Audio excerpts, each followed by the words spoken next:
বন্ধুগণ, সকলকে শুভেচ্ছা ও ভালোবাসা জানিয়ে আমার স্বরচিত কবিতা পাঠ করছি। এই কবিতাটির নাম পয়গম্বর। পয়গম্বর কোথায় তুমি দেখতে আমি পাই না, সকলে প্রচার করে তোমার মহিমা। কত ধুমধাম, কত আয়োজন, পায় যদি একটু শক্তি মানের করুণা। যুগ যুগ ধরে মানুষের মনে বহে ভক্তি বন্যা। সংযমে হয়ে মন্দির মসজিদে নোয়ায় মাথা। চৈতন্যের উদয় হলে আসে চেতনা। মানুষে মানুষে করে কত কোলাকুলি। অন্তর থেকে সব দ্বার খুলে গেলে ধর্মে ধর্মে মানুষে মানুষের সংঘাত আর হয় না। সব ধর্মেই আছেন মহাশক্তি পয়গম্বর। সাধক জন দিয়েছেন ওনার স্বচ্ছ ধারণা।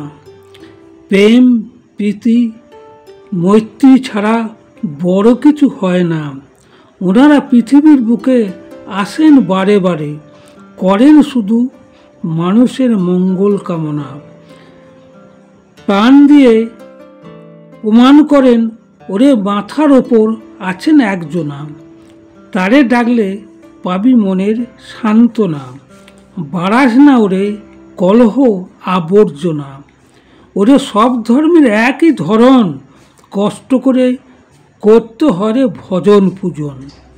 তবেই মেলে ওই ওপরওয়ালার করুণা। অবুঝ যারা মজা করে লাগিয়ে দেয় গণ্ডগোল। এই কথাটি বলেন শুধু মহাজ্ঞানী মহাজন। সব ধর্মের সার ওরে ওই মহান পয়গম্বর। ভেড়া চড়িয়ে গরু চড়িয়ে হলেন সর্বেশ্বর। বৃথায় লড়াই করে রাখি ওদের বহু দূরে। হাসেন শুধু সর্বশক্তিমান পয়গম্বর। বন্ধুগণ, এই কবিতাটি শুনে যদি আপনাদের ভালো লাগে লাইক করবেন, শেয়ার করবেন, সাবস্ক্রাইব করবেন, কমেন্ট করবেন। আপনাদের ভালোবাসাই আমার কবিতা লেখার প্রেরণা। আবার আমি স্বরচিত কবিতা নিয়ে আসছি। আজকের মতো বিদায় নিচ্ছি।